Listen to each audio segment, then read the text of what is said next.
Hey, you guys, it's MJ from Also Love. How are you? I'm just gonna try to keep my voice down. There's other people in this place, so I shall try to speak clearly and loudly enough so that you can hear me quietly enough so that I'm not massively disturbing people that are asleep at 6:30. Although I must say, you guys know my this last basically 3 years, I've not been a great sleeper. Like, i.e., I sleep, but just there's no pattern. And I wake up at 2, I'll wake up at hi, Aris and Mike. How are you guys doing? Nice to see you. Um, yeah, like there's just no pattern. And so although for something has shifted these last couple of days, I'm suddenly feeling like I'm sleeping like a normal human again, and it's quite nice. I've got to say. And then yesterday, this sounds really weird, but maybe some of you will resonate with this. But yesterday, I just was on flow, and I was like doing some different things, and then the day just kept going, and then I was like, oh my god, I didn't even go live today. But for me, sometimes letting myself off the hook is actually like a really good thing. I Again, sounds kind of bizarre, but having had those sort of like really rigid control patterns, say around cleanliness, it was a bit of a breakthrough for me personally when I could like let a mess just be there, or like throw my clothes on the ground and just leave them there, and not like be stressed out about it or not feel like I have to like clean it up right away. Yeah. So things are changing constantly, aren't they? Hi, tree hugger Dave. How are you, my friend? So, oh, by the way, how beautiful is this? And I'm sure it was one of my besties here in Devon who gave me this book. Um, but isn't it? That's what besties are for. They hook up like the good shit, basically. Because I often don't. There's just certain things I never buy myself anymore, and journals are one of them because my friends know that I write, and they journals, candles, incense holders, you know, the stuff that people know that I'm into. So I just want to say good morning to you guys, and I want to crack on with today's share. And this is what's coming through. There's definitely some shifting going on. Hi, John. How are you, my friend? John, you did come into my awareness like a lot yesterday, and I'm I'm still sitting with like sharing the music and navigating. Well, what all we can do is just support each other, right? And that's what we're doing. But I'm aware of being withdrawn, and I'm encouraging myself to be more supportive of other people and their channels as well. So I apologize if I felt vacant on the YouTube community. I'm still here, just working with process and flow. And okay, so today's share was about living intuition. It came up either in dialogue between one of you, thanks, John, and or just in my brain mind as it usually does. And living intuition is a step in the Fearless Life Guide.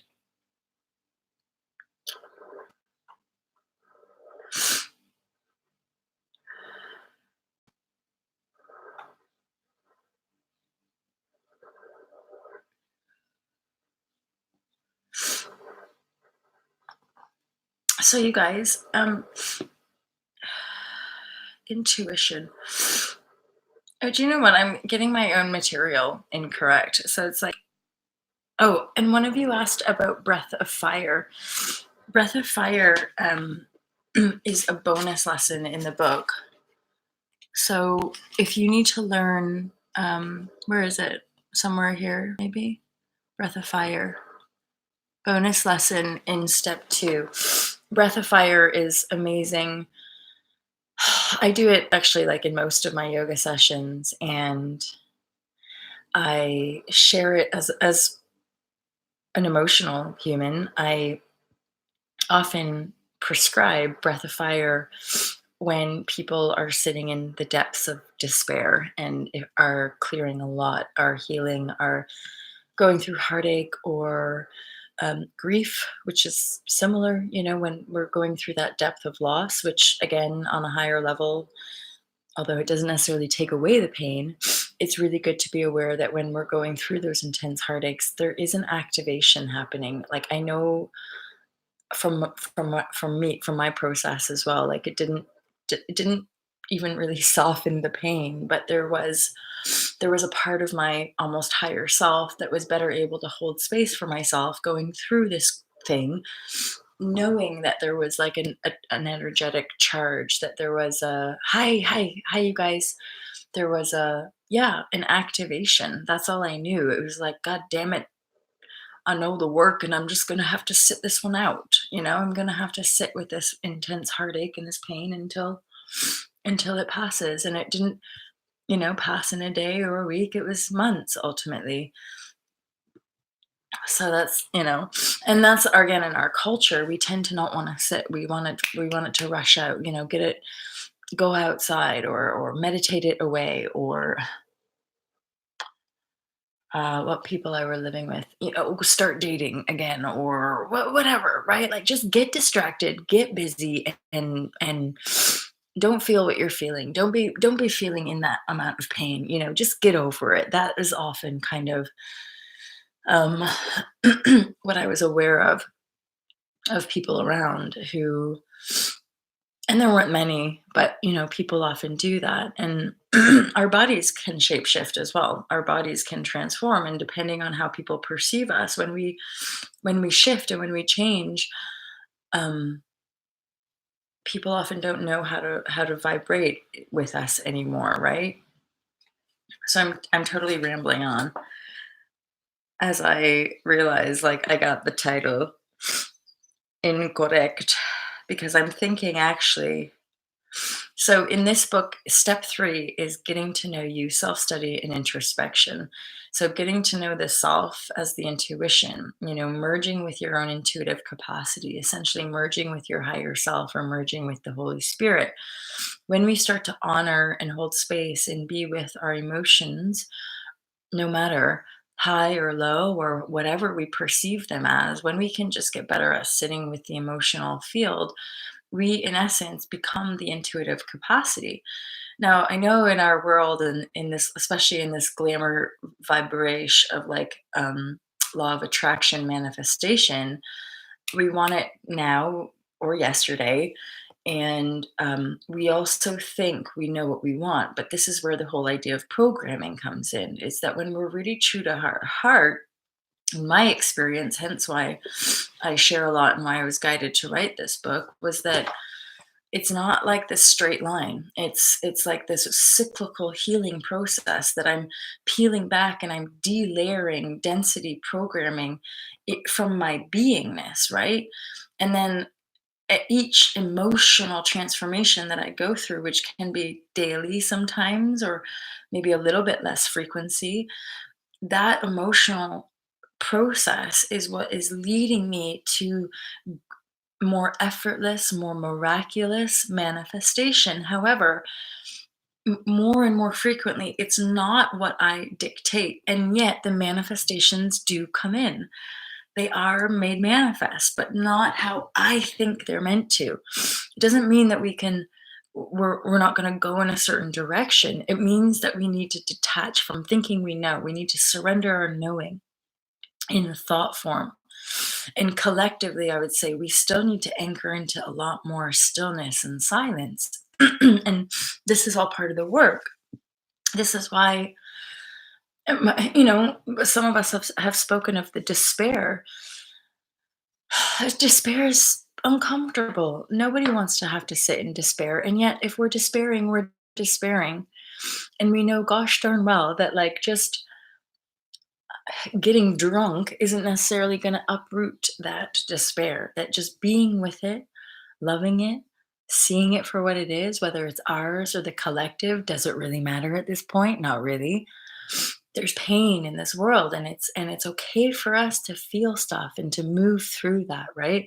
And the more we can allow that in one another, the more we can kind of drop into this realness, which is where a lot of us keep peeling back these veils and these layers and going, wait a minute, are you real, or are you just selling, or are you just going through the motions, or are you just feeding your own self-preservation in a world of fear, right? And like that is something that's really shining out to me, especially in the world of privilege. Pardon me, in as far as privilege goes, and kind of capitalism as a political regime that's based on exploitation. I've been watching a little bit of Funky, the Rational National, yeah, and I just resonate with that, and have since my early awakenings. I'm like, well, this system sucks, because this system basically means that those that are born with wealth have a much better chance of maintaining it, and then also collectively or systematically we're meant to just deny oppression and deny the poverty and deny that there's like other people. Oh well, they're not. It's not my problem. The starving kids in Africa or whatever. It's not my problem. So what are you going to shop today? What are you going to buy today? What next quick fix can we find to avoid our own truth, to avoid our own connectivity, right? And that's part of this share. Um,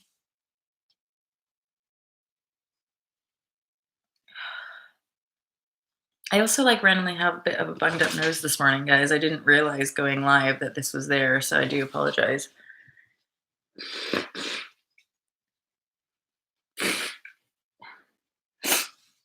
I'm trying to like not be rude and like just snot all over you.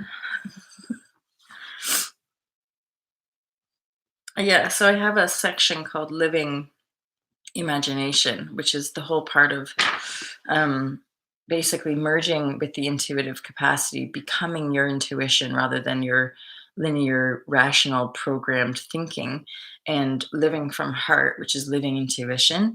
And then ultimately, intuition is what helps guide us into those imaginations that we all carry. There again, our limited monkey mind just doesn't have the capacity just yet, not until more of us are congregating and actually vibrating on the higher realms, or in these subtler realms, right? Thanks, Clear. I have got love for you. Oh, you guys, don't forget, me and Clear are planning retreats for next year, Morocco and then Kauai, which is just like beyond very exciting for both of us. Oh, it is. Thank goodness me. I'm like, I'm sure I wrote this bloody book, and I'm sure there's a whole bit of living intuition. And then I find it's the last step, you guys. So living intuition becomes like the way of being. It becomes our way of being once we're living in the flow, once we're just you can't go back, you can't go back to that other way. We apes, not monkeys. Okay, race leaver, fair dues. I'm not concerned about the words ultimately. I just express what comes through the heart. This is something that's interesting about channels like this as well, that I don't know anything for true. I just show up in any given moment and share what's in the heart space. And it passes, and I don't, anywho, the real purpose of this share was actually regarding like trusting love's way, and really knowing that the intuition is like the heart. It's the altar of God. The intuition as the Holy Spirit is our connection to the unity, the oneness, the God source. And that's in the heart space, kind of communicating in these subtle ways until we basically really anchor into that being our truth, the way, in the center. So the intuition, or the Holy Spirit, is ultimately what guides us through the atonement, which is a talk about this in the Course in Miracles. Once we start to own our reality, and we really start to own the projections that we've created externally, when the integration process or ascension process or the embodiment process or the transformational process, whatever words you want to use, in the A Course in Miracles, or more biblical language or Christian language, it's called the atonement. basically we heal from our sins, we heal from that which we disconnected from, i.e., the objects and the things and the energy that we placed outside of the self as fear, conflict, division, separation, what have you. And we integrate it. We feel the impact of that creation. And in the feeling of the impact, we dissolve the externalization of it. And this is a process. This is a way of being rather than us blaming and attacking and pointing fingers and getting angry at one another. It's radical though, and it's deep. And it's deeper than talking about it. It's those moments when we're in our aloneness, crying or wailing or whatever, and there's a deep knowing that the body's cells are transforming, the DNA structure of our cells are being pressurized in those emotional storm moments. And as long as we can just be okay with that, i.e., not in self judgment or not in self shame around the fact that we're feeling all these feelings, then eventually we can actually start to move through our reality with this great ease, flow, communion, connectivity.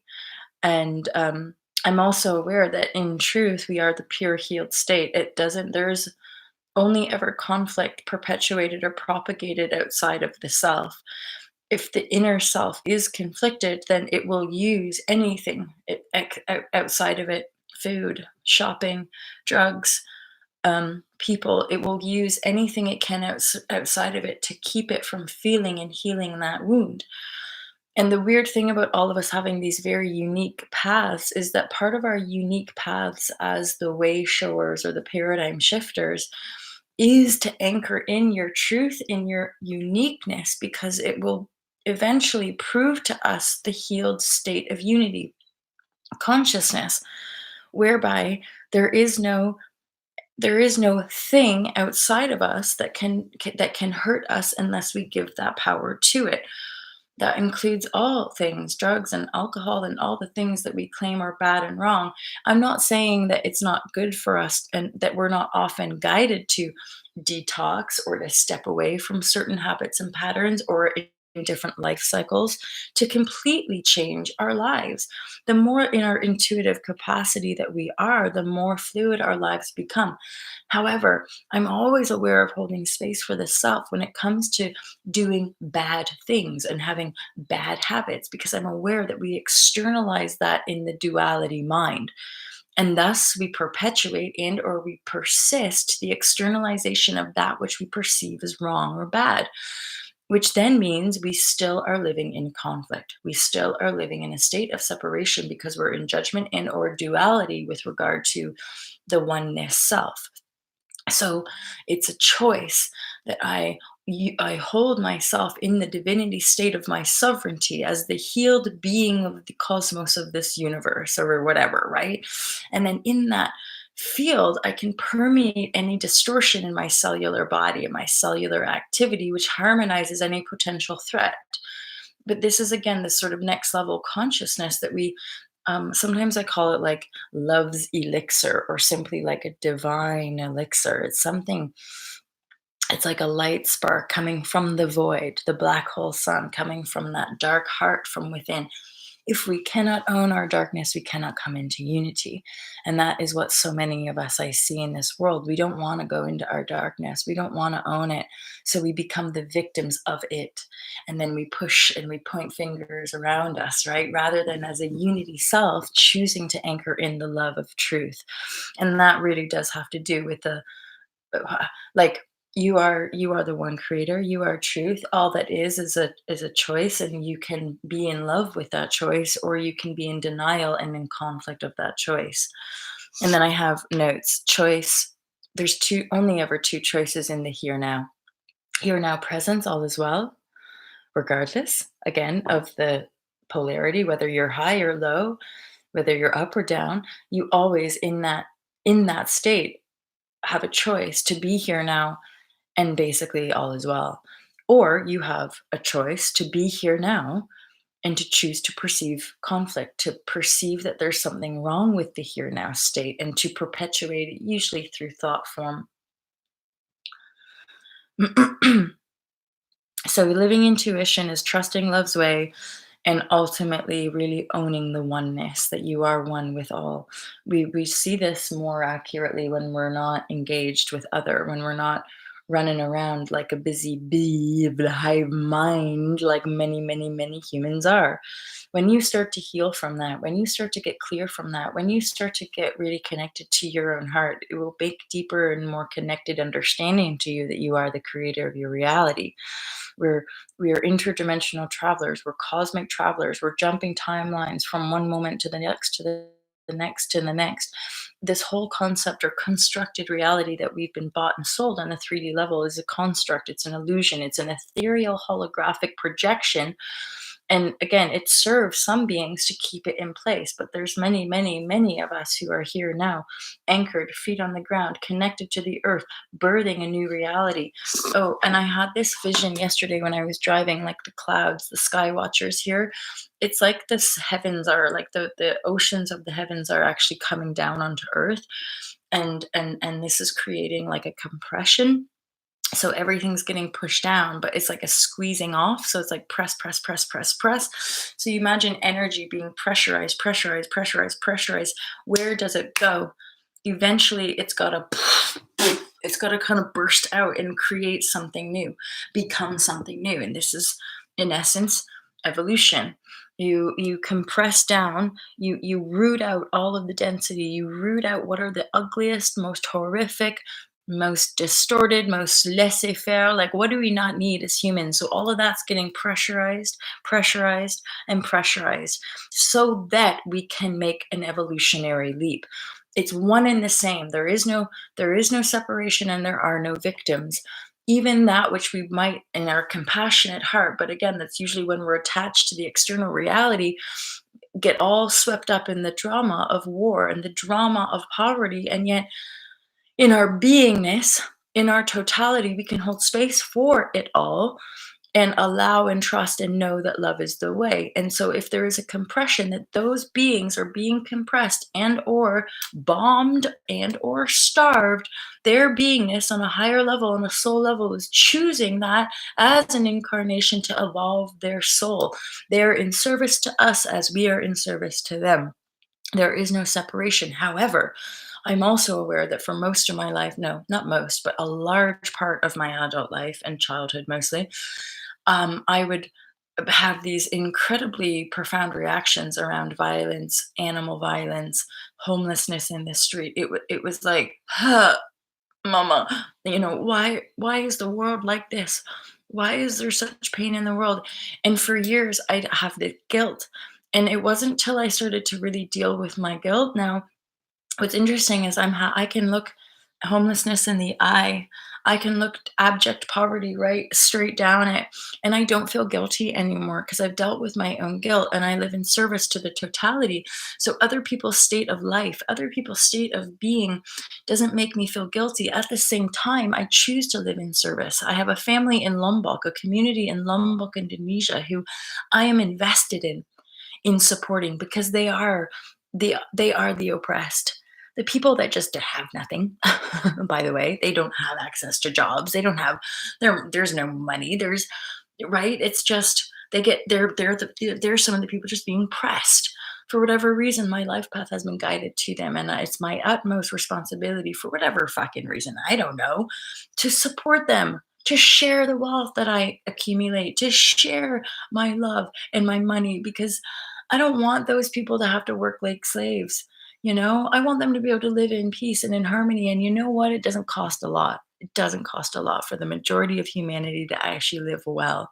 Food, family, shelter, and clean water. Come on, it's not actually that much. And especially in Indonesia, it can actually hold spaces. Molly's intuition. It gets heated up. Hilarious. Through the love energies coming from the center of the galaxy. Beautiful, John. So beautiful. Herkimer came to mind. I don't know what that was. Yeah, clear vibrations. it's such an interesting inner process, isn't it? Because instead of like, and I had it a lot with my body issues, but like instead of like pushing it away or just being like, "Ugh, like I don't want to deal with it. I don't want to feel it. It's like this inner leaning into it. It feels very almost counterintuitive when you start this work because you're like, I don't, no, no, no, I don't want it. I don't want to love it. Then I'll become it. But the weird, it's like paradox. It's all this shit is paradoxical. If you can lean into your pain, if you can actually lean into your shame, if you can lean into your guilt, you can change it, and changing these energies has a lot to do with breaking free from low level codependent patterning with people. And I would say at this stage in the game, like the majority of us here are total leaders and trailblazers. It seems to be the people that gravitate to me, either other creators or just true trailblazers. And we could actually say in this community, it has nothing to do with financial wealth. It has nothing to do with status and power. It just literally has to do with realness and heart. And let's not pretend that we're better than anybody else for any fucking reason at all. Like, can't we just be? Somebody wrote that. Being able to be. Like, that is miraculous, right? And that's something we, as the beingness that are here to hold space, we get better at that. And that's also clear vibrations. That's why a lot of us are guided to hold space in retreat so that people can feel. It's like Sasha said in Spirituality Simplified. There's a 45 or 50-minute video with Sasha Stone, who's the New Earth, one of the New Earth pioneers. And I totally lost my train of thought. He says something about what? Manifestation?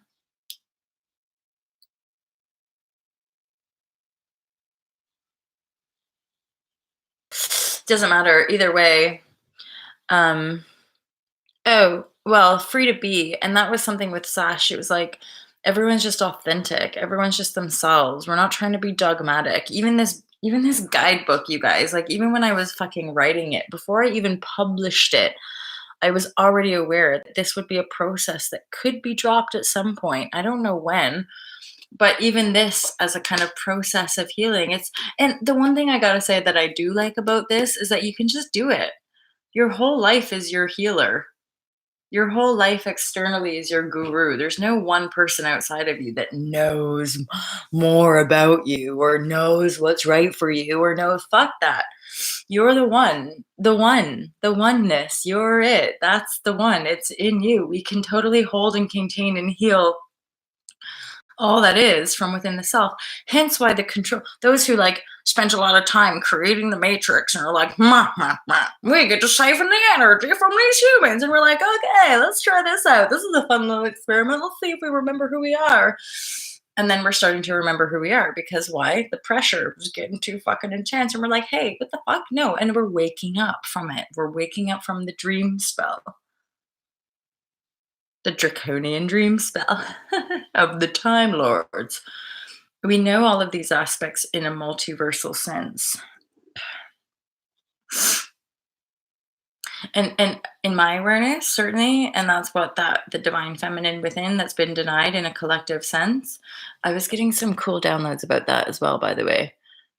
Going back in our sort of Magdalene and Jesus time of like when it happened, when we disconnected. And weirdly, this is the fucked up shit, you guys. The disconnection from the feminine, i.e., the denial of a feminine, was a choice. We all chose to do it. And the weirdest thing is that it was actually like part of this journey and actually part of the progress of life on earth. And yet, now that she's coming back up again, we're reclaiming her. It's just another cycle for humanity, another evolutionary leap there again. But because we've been so in pain and disconnected, it gets all kind of uncomfortable as we're awakening to the new because we've been so disconnected. Robot, robot, disconnect, get fucked, kill each other, blah, blah, blah. And then suddenly we're going, it's hurting me. And then like, that's like a lot of us, our experience. Like for me, I don't know what age I would have been, 5, 6, 7, whatever age that is, that the first time you go to a fucking girly slumber party and end up watching some scary horror movie, right? Or like your parents are and you're like, oh yeah, let's watch the movies mom and dad don't let us watch. And then you're like, like for me, the first time I watched, I remember like a movie where it was just vivid, imprinted in my mind, but like it was a black slavery movie, and there was a moment where like the KKK just came in and started burning down, and this man came out of the barn and he was burning, and my heart, I was just like, oh no, mama, why? Like why do we do this to each other? Why do we do this to each other? What the fuck are we doing? Dropping bombs and innocent people. What the fuck? Like, what on earth is this, right? So it's like this energy of going, oh, okay, so fair dues. We've been in some weird experiment. Let's get out of that, put our feet on the earth and start building new earth. That's all part of the process of this shift and why we're here to support one another. It's okay to be where we are. At the same time, we are being guided to the new. And I got to say, it's not necessarily going to be money that manifests for us, okay? Resources are everywhere. Stop making money an excuse. So, yes. So emotion is like the merging with the totality of the self, and that's often what people have a hard time doing because we become full, and there's a lot of fear around our emotion. But when we get better at feeling them and anchoring and holding space for them, we can. This is what we become better manifestors. We become better at directing energy. If we're denying ourselves, if we're denying a bunch of shit, which again, majority of people, that's how we're programmed, like just stop feeling and stop being sensitive, then we go round and round in circles. This is part of probably why I share and say, like, I don't have patterns as such anymore. I do, but the way I observe them, I'm constantly kind of like uprooting them. And then in regards to this share, I'm also totally in trusting love's way when it comes to what the collective would say are bad patterns. Coffee, things like this, just like alcohol. Okay, I'll release it. I'll not have a craving for it. I'll not want to do it when I want to do it. In yoga, in the Yoga Sutras, it's like practice, practice, all is coming. Be in love with the self and stop being so hard on ourselves about the bad shit that we're doing, because let's be honest, all the little bad shit that we're being told is bad is being sold by the people dropping bombs, which is like the worst shit. You're dropping bombs and stealing from us. That's way worse than me smoking pot. That's way worse than me having a coffee a day. Like, fuck you, buddy. But again, we have to realize that we're being sold the division, whether it's in the world of well-being, whatever industry, we're being sold something. We're usually being sold it because we're not good enough as we are. And that's what we're here to transform. You and I both, all of us here on this channel, we're here to transform the depth of our unworthiness so that we can rise like the phoenixes that we are. So this is a radical evolution. Doesn't look like anything that we've ever thought. It's happening from within the beingness that we are. So there's a sutra, the Yoga Sutra of the Aquarian age. This one came through.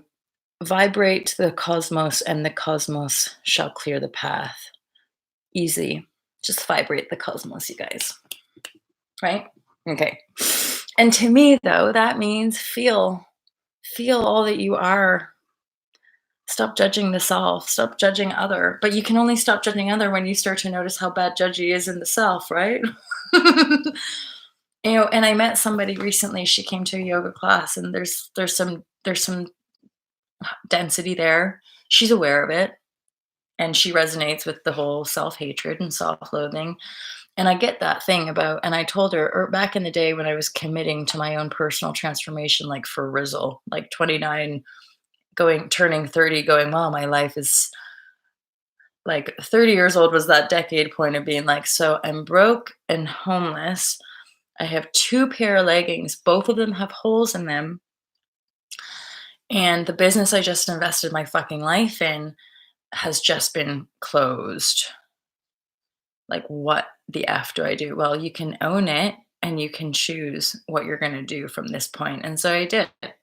And then life got better for me. And life continues to get better, but not less intense, not less feeling, more feeling. I'm just better at holding it and being with it. And I don't judge myself when I have a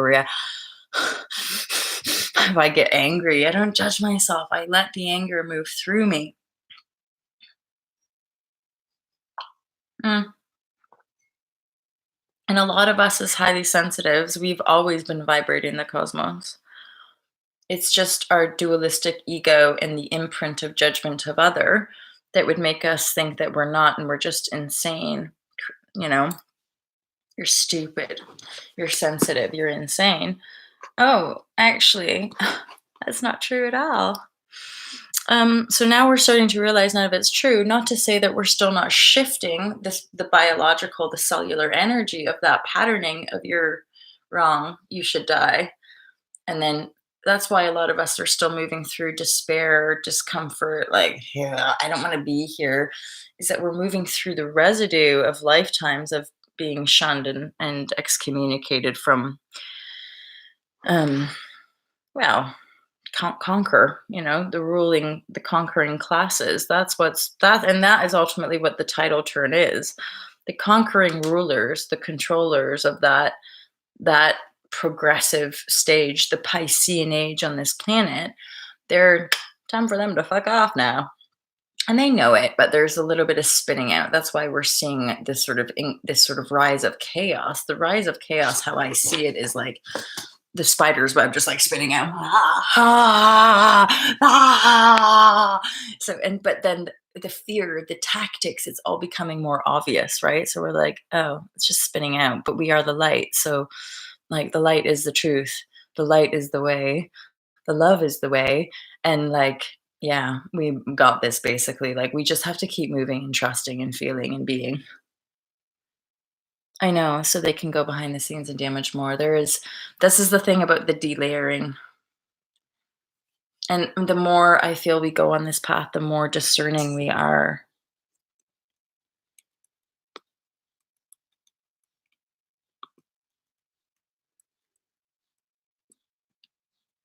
I'm just reading some of your guys' comments. Of course, I'm agreeing with a lot of it here.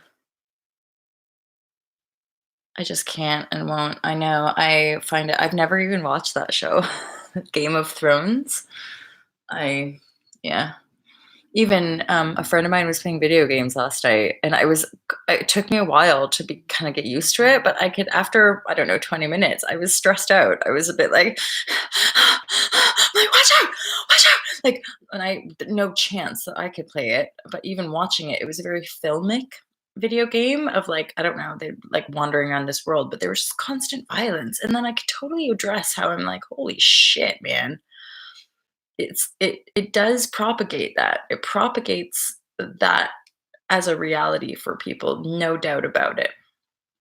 I'm not saying it's, again, bad or good, but there's tactic in almost all that we're sold on some level. That's something to be aware of. Like, there is a programming around everything that gets put out into the mainstream market. There's a reason they want us to be eating this and not that, and taking this medicine instead of that medicine. Oh, speaking of plant medicine, there's some good plant medicine energy coming your way, you guys. It feels as though I'm being guided to like sacred land area here, and with the potential of having like either days or weekends, sort of cheap and cheerful yoga, vegan food, camping, and then like a 4-hour mushroom ceremony, just micro dosing, so that there's like a reset. I also got intuitively that like um, a light kind of mushroom tea is actually incredibly detoxifying. There's something about, this is me like when I was actually tripping, but like there's something about the mushroom, and we know this from just normal mushrooms, they're a diuretic.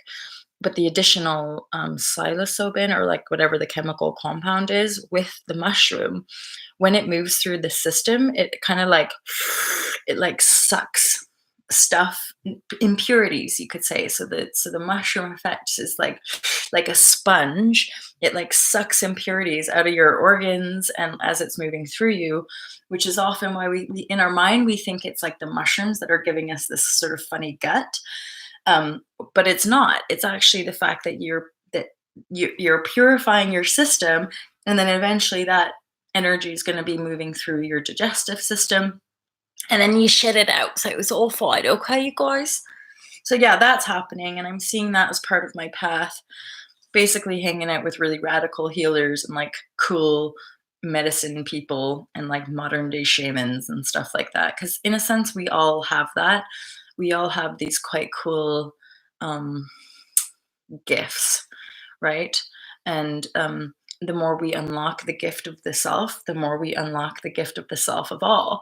And so, a lot of us, I would say, have connections to Native American tribes. Not to mention the fact that there's a lot of learning exchange that can be done with the rise and the kind of return of Native American speakers and leaders that are basically, thank God, still here to share the wisdom along with us reclaiming our wisdom, which would align for some of us. There's a very rooted and deep connection to the native way of being. It's in harmony with the land and it's in gracious, loving exchange with all of life. And so there's that kind of return and at some point reprimand and forgiveness so that people that have been the original beings and settlers on land can actually reclaim what is rightfully theirs, and we can forgive ourselves for the atrocities we've performed on past timelines, whether we were some connected to families who enslaved the Africans to bring them over, whether we were whatever past part of the world we're in that was in domination to get ahead in the world of privilege in the system. There's going to have to be an energetic forgiveness and release en masse. There's a lot of stuff going on in South Africa around this. There's it's not for no reason that people are revolting and fighting back. And the best thing we can do ultimately is actually forgive ourselves for right. And sorry, regardless of whether it was you or your parents or your parents' parents, it doesn't matter. That's what the healing of the here now is with awareness of epigenetics and ancestry, along with personal karma. If there's an attack happening, we can either defend an attack and pretend like this has nothing to do with us, or we can own it and integrate it. And I know it's painful. I know it's challenging. I know it's sometimes embarrassing and humiliating and really tough to own our shit and to look at where have my people come from? How have I got to this place? Well, if I got to this place by conquering and enslaving and dividing up and killing, damn near mass genocide, a whole bunch of people, and now 20 years later or 15 years or however long later they're getting angry, well then maybe you can understand when you look at the past, when you look at where we're coming from. And it's not about dwelling in the past, it's about looking at it and say, I see what I did, I see what my people did, and I'm ready to forgive, and I'm ready to let go, and I'm ready to be down on my knees and pray and ask for forgiveness. And we're living in a times of compassion. We're living in a time of arising humility and love. And so we are being asked to step into that. That's why we do this for ourselves. If I can't forgive myself for the worst things that I think I've done, there's no hell. There's no chance in hell of me forgiving the other. Right? So actually, forgiveness is something that we practice from within the self. You practice loving the self, even though we've divided ourselves up. Practice forgiving ourselves, even though it looks like there's no fucking hope. You and I, we know there's hope because the hope is the divine spark that lives within us all. There is only the eternal life here. So vibrate the cosmos, you guys, easily done. And then the final note I have with this share is like it's divinity and sovereignty. Your uniqueness is ultimately your divinity, not doing it the right way or the wrong way, not doing what we're told because our parents said so or some guru said so. The truth is the way, and there, you are the only way. So the divinity that we carry is in our claiming our sovereignty and our beingness in the truth that we are. And I gotta say that's continuing to astound me. And I'm like, who you are as well deep down. you know, we do know. We just get programmed out of it, and then you got to unprogram the self until you're like, oh, yeah. Like, I know this. I do know this, the love heart vibrashe. So yeah, your divinity is in your authenticity and your uniqueness, and your authentic self doesn't have to be a bubbly, shiny fucking light bulb all the time. You can be dull as anything. You can be gray. You can be dirty. You can be broken up. You're still divine. Okay. And then basically just trust in the process. Your unique way is freedom. Think about it. When you can just be yourself, that's fucking freedom. Fearlessly. When you can just be who you are fearlessly, drinking coffee, drinking booze, taking ecstasy, being a spiritual guru, and wearing makeup.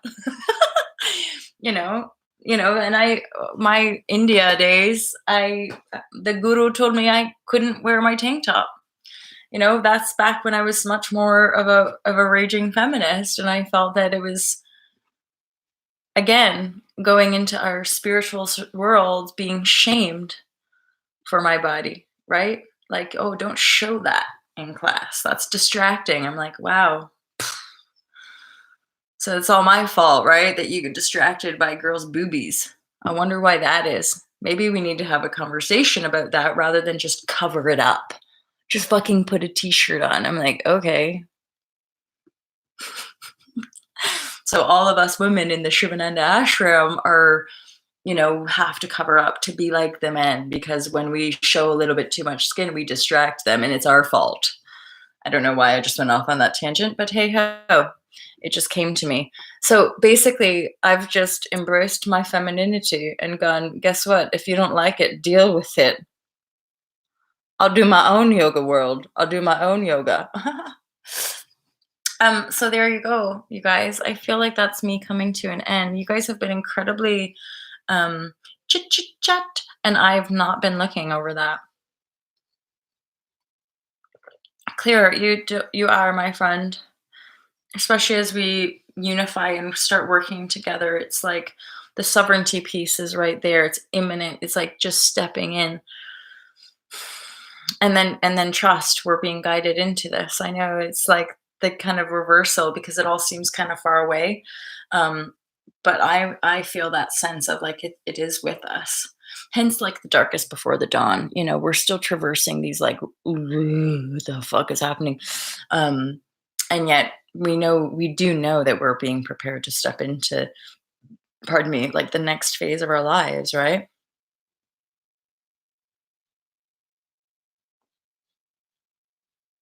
Robin, forgiveness is a process, not one act of tuition. Yeah, but then I mean, this is a thing of like processing. We as humans, we tend to like processes.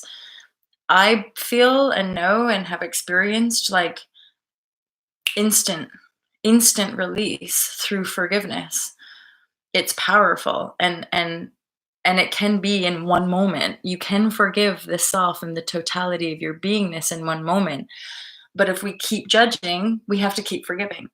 So the point is that we live in a state of grace. We live in a state of um, forgiveness. I'm not here to attack and to judge and to claim and to tell everybody who's right and wrong. That's tiring to me. I'm not interested in pointing fingers. All I want is to live in peace, and I get to. I'm living in peace and have been for a while, but I'm also one that's wanting to share that my peaceful state, sometimes I'm crying and feeling and processing. Sometimes I'm like super excited, maybe having a boogie. And other times peace looks like what we think it looks like. So Robin, and that's something you can return to self. It doesn't matter. You can be in this present space and pick my words apart, or you can be in a presence and look at the self. That's all I write about and talk about. I have been anchored in practicing non-judgment for the majority of my life. Judgment hurts my heart, but judgment and forgiveness go together, right? And we all have to, and I have to do it. And you guys remind me to do it. Come back here. Stop looking for it out there. Stop pointing fingers at my process is wrong because your process is different. I don't know people's process. This just fucking came through me when I was guided to Bali. And I've lived in a divinely guided path. I've never tried to control my life. I've been guided by my heart. And the times that I denied my own heart, I ended up in some really shitty, toxic patterns, that were destroying me and the people around me. And out of the depth of suffering and pain, I had to up and leave, like a movie, packing up my car and driving, you know? And so, yeah, I don't know what I'm saying now, but to truly do that, let others have their own perceptions without judgment is freedom. It is, though. It truly, truly is. And it's not our business what other people think of us as the empath, though. And this is why we share. Hi, magic people, as the empath. Part of sharing more is that empaths have, what did you say? It's not our business to think. No. However, the issue for a lot of us is that we feel people's projections of us. And my whole life, it's that I always thought I was wrong because of people's judgment of me. I thought that judgment was true. I thought I had to be that because that was the real truth, even though it felt awful. But when I looked around, I was like, well, everybody feels awful. Everybody hates themselves. Everybody's miserable. So I guess. But me being joyful and me choosing to love myself and me choosing to show up how I want to show up and be as beautiful and sexy as I want and do all that, that's when people want to take it, and yet there's more manipulation that can go on. And the weird thing is that when we show up as the self that we desire, you still feel people's judgments. They just don't affect you as much because you're aware. Now I'm aware. I can feel when people project self-hatred onto me. It can sometimes, and you guys might get this too, but sometimes people or like I've literally had, like, coming out of a yoga session or coming out of a healing session, I've literally had people like do that to me. Like, oh God, you're fucking annoying. And like as the sensitive empath, I'd be like, I'm sorry, I'm sorry, I'm sorry. I'll try to be less of who I am. And partly why I kind of like am a bit reclusive. I'm very discerning and sensitive to energies. And so I have to like be mindful of where I go, what I do, and like pay attention. Robin, yeah, I have a book. It's my book.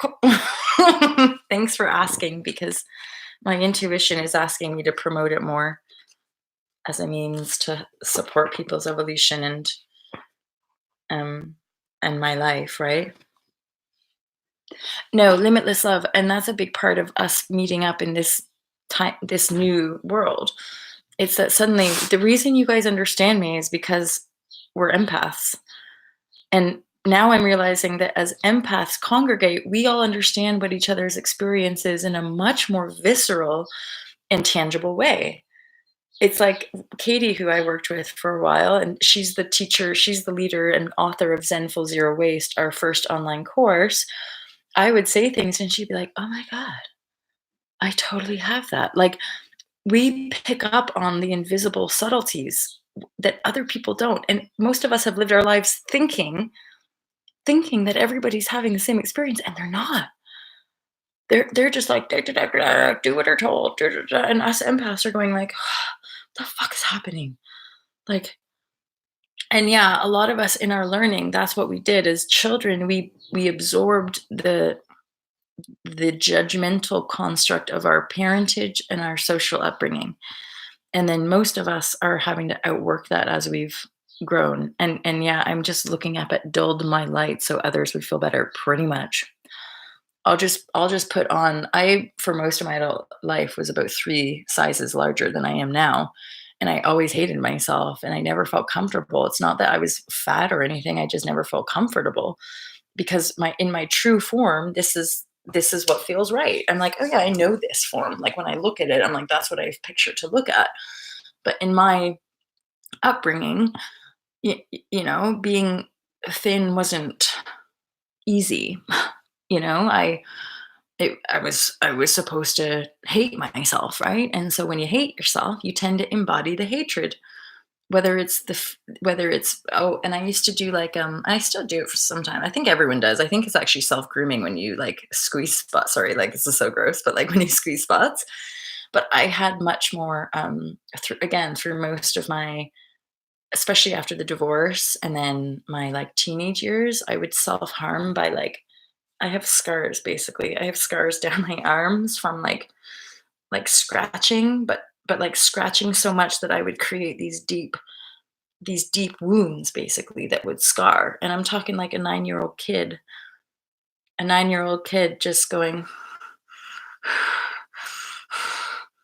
and then hating her body for what she's just done to it, right? So knowing that there's something kind of wrong about that and then trying Prozac and psychiatrists and reading books and blah blah blah and then years and years of mind over matter and positive thinking and positive affirmation and I create, and some of it was working and some of it wasn't, and then ultimately this this is what worked: dealing with my emotions and feeling them very very deeply, because within the emotional field there is the divine void. And there you can see everything that you are. There you can access your Akashic records. There you can access literally the infinite self. But most of us, in my awareness, don't penetrate deeply enough. We don't want to. It's uncomfortable. That's why you can't. That's why it's divine. I don't go around trying to heal people because they're their own healer. And it is accessible to them, but it's so deep that it could send people off the deep end. So I wouldn't go around telling people feel your emotions really deeply. Just write a book about it, and whoever's guided to it, this is the work that if you feel a pulse, then maybe this book is meant for you. Um, Similar, like not no psychological tactic to try to get people to work with me. The miracle is that people literally just book sessions as and when. And ultimately, if there's a little bit of a hey, blah blah blah, I'll tend to like really step back. I'm like, no, that's probably not in alignment if you're not just like up for it. If there's some weird thing. Anywho, blah blah blah. Hey, you plucked your eyelashes out. Aw. Oh, I sometimes like sorry guys, I just gotta do this virtual hug. Virtual hug. Virtual hug.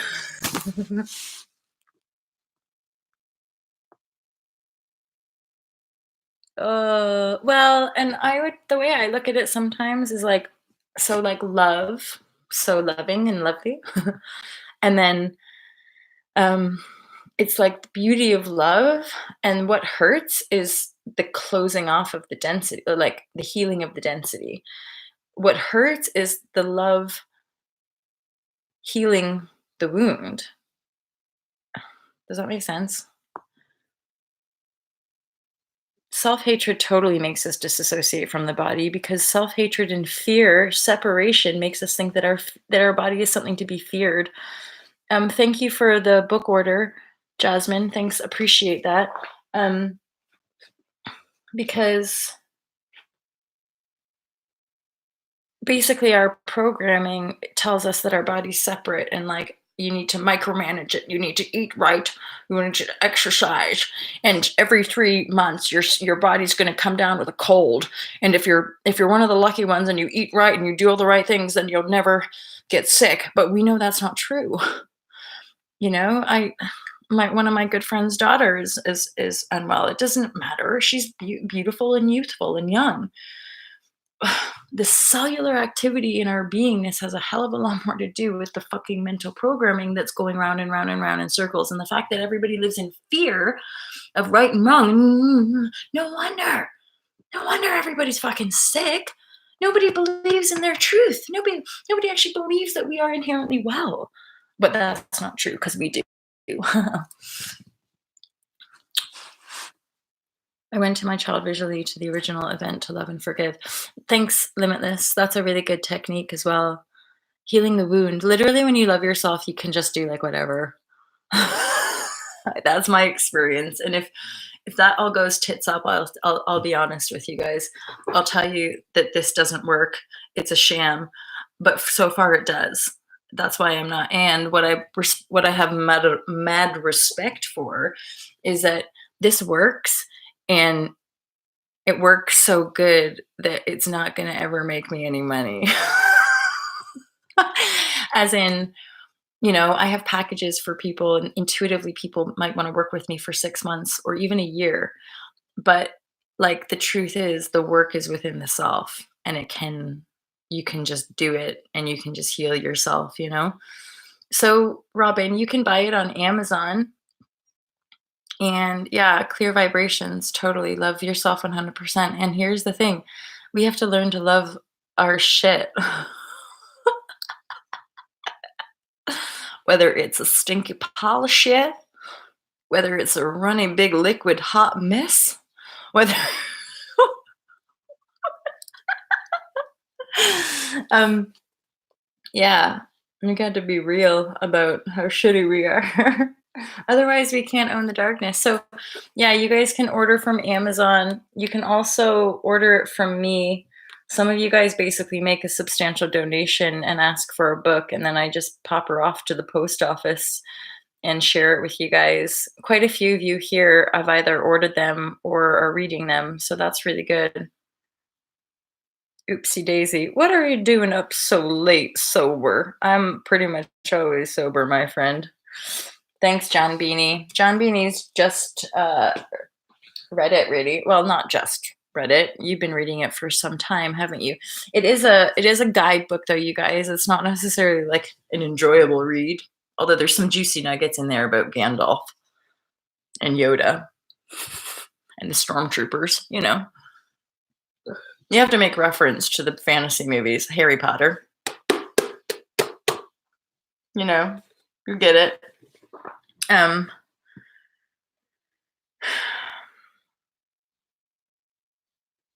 So yeah,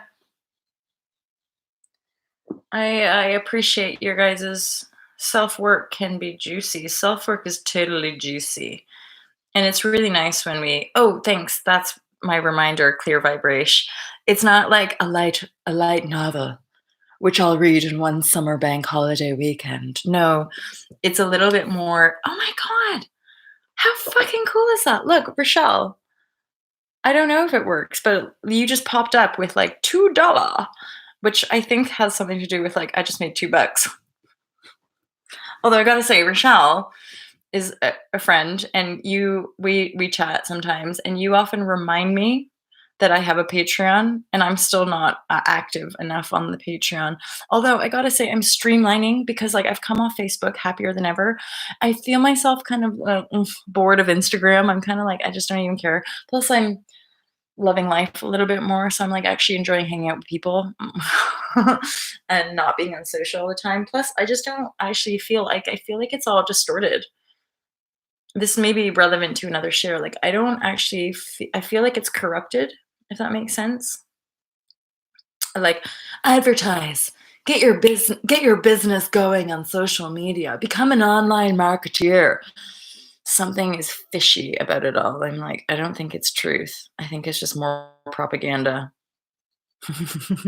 So I feel like maybe I'm coming back, maybe I'm coming away from Instagram, and I just want to share here and hang out with my online besties. I'm like, it's more fun. Manipulated connection. Yeah. Oh, good. Look. You guys. Bye, John. Have a great creative day, my friend. Feel free to share some videos with me. That's always a good reminder for me to go and share in places. Have a beautiful day, John. So yeah, basically, you guys are reflecting and affirming back what my intuition feels. It is corrupt. Manipulated connection. I'm like, oh, right. So you guys feel it too. It's not just me. I'm not just making excuses why I want to do less work online, right? um, and night, limitless. You guys sleep well, my friends. I have major love for you. Hi, Jez. Manipulated. It's clear vibrations. It's not a beach book? No. The one thing that's quite cool, again, some of you were asking, I think Rochelle, there's also Breath of Fire in here, my friend, which you can study. You can't see, but like my tummy is pulsing. So if you pump your tummy,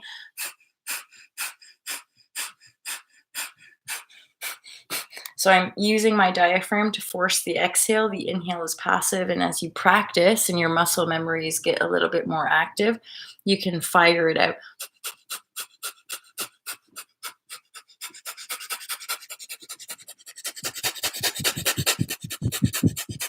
Can you hear Breath of Fire? It's a pumping action and it's very powerful, really good for firing out dense emotions if you're ever really, really swimming in the sea of emotion. And each step has a series of exercises. And that is all for now, I think. Oh, look, I've just gone over an hour. I love you guys loads. I'm so thankful for you. I look forward to like meeting you in the world for sure.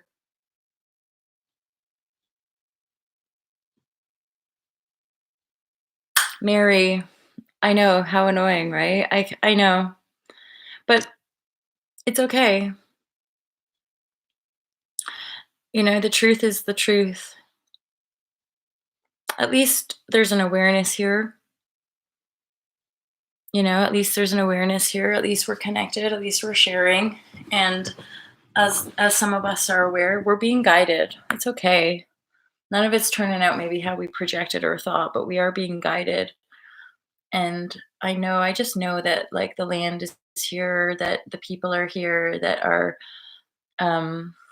like our truth, it's here. None of it's real. That's the thing. Like none of the other stuff is actually real. So like we got love. Love you, Jazz. Good night. Thank you guys. Oh, Banu. Hi, Banu. How are you? I sent Banu a nice little message, didn't I? You sent me a nice little message. So you guys, I think that's it for me. I sometimes realize like an hour later, I've just been talking, like not considering the noise, even though at the beginning I'm like, oh, I should be nice and quiet. People are sleeping. Oh, hey, Robin. Oh, is it? I'll check out your channel, my friend. Hi, Vanu. Okay, you guys, that's me. Appreciate all the love and the compliments. Message me if you want to have a session. Message me if you want to book. Some people make donations. It's at least £20, you guys, for me to send a book to you. But if you make a donation, I'll usually hook up like some all to love cards, basically like, would you mind spreading some flyers around? And then I'll sign it for you as well. I've got quite a few in stock. So feel free to message me if you want to purchase direct from me, or you can find the book on Amazon book sessions, and keep an eye out for the retreats. Me and Clear are going to be hosting 2 retreats next year, one in Morocco, one in Kauai, and then I am going to be in France, in the French Alps this June. If you want to come paragliding with me, I've popped the retreat prices. I've dropped it right down.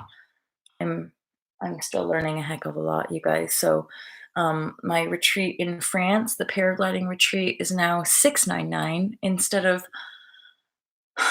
$999 it was, and $899 for the higher for a single room instead of $1299. So I've basically dropped the price like almost £500, which is legendary. But also, it won't happen unless people book. So if a smaller price is going to bring people in, that's fantastic. Oh, and there is a booking, so it is moving forward. We've got 2 months. So if you want to pay in installments, you can do that. You can pay 300 here, 400 there, whatever. Anyway, you guys, it is a great deal, isn't it? Isn't it clear? Thanks, you guys. Thanks, Rochelle. Oh, clear. No, no, no. You don't worry, my friend. Because in fairness, you actually clear part of the reason I'm saying that is because you gave me more than what I asked for, if that makes sense. So, like, because of you, and then I've got another one of you, Scott, um, who also just intuitively gave a little more, which that covers the shipping costs. So don't worry. Like, I wouldn't, I wouldn't sell it short. So I wouldn't send it to you if it wasn't like in alignment, if that makes sense. Yeah, perfect. And I didn't know. I'm sure I asked for like a certain amount and then you randomly gave more and I was like, "Hey, did she know that I'd have to pay a little bit more for shipping?" So yeah, it's just funny. So you guys have a great day. I look forward to speaking to you and I have massive love for you. Enjoy, you guys. I'll speak to you soon. Bye.